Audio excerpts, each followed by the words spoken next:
Žika Živković je bio normalan, običan čovek sa mnogo sposobnosti, bio je i dobar fudbaler, bio je dobar noćni violinista,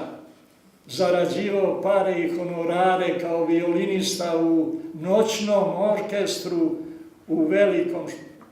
parku ovde u Kragujevcu, svirao je noću, a ujutru dolazio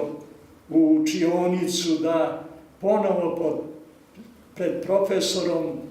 svira etide i druge kompozicije, da se dokaže da je savladao i školsko gradivo. Bio je odličan đak, vrlo dobar drug za svakoga i od koristi i od pomoći, a najviše za lirsku poeziju u našem okruženju.